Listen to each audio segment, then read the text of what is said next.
आज आसतु जानिबा गोटे नुआ गछ विषय से गछटी हेउची मनी प्लांट गछ। मनी प्लांट गछ विषय समस्त को जना अछि। मनी प्लांट गछर विशेषता होउची ए गछ घरे रहिले केबे अर्थर अभाव रहे नाही। ता सहित घरर सुख समृद्धि मध्य भरपूर होइथाय, घरे शांति बजाय रहिथाय। किंतु ए गछ लगाइबार केतक विधि रहिछि। जदि ठीक भाବରେ गछ न रखा जाए तेबे शुभ फल बदल रे एही गछ बहुत क्षतिकारक प्रभाव पकाइथाय। मनी प्लांट गछ को उत्तर पूर्व दिगरे रखिले ऋणग्रस्त हेबार संभावना रही। तेणुकरी मनी प्लांट गछ को सबु बेले दक्षिण पूर्व दिगरे लगाइबा उचित।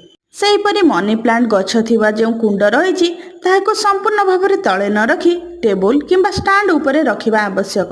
एवं से मनी प्लांट गछर जो ओहळ बाहरी थाए ताको केबे तळ पड़िबाकू दियंतु नाही। कोनोसी रस्सी किंबा दौड़ी साहाय्य रे जेपरि ऊपर को लटेइबो सेथि प्रति ध्यान दियंतु। जदि मनी प्लांट गछर पत्र सुखी थाए ताहा बाहर कर दियंतु, काहेकि पत्र सुखिबा दुर्भाग्यर संकेत। सबुदिने एही गछ को पानी दियंतु एवं केबे सुखिबाकू दियंतु नाही। एही गछ को गिफ्ट आकार में काहाकू दियंतु नाही। तो यह ही होची मनी प्लांट गछर विशेषत्व।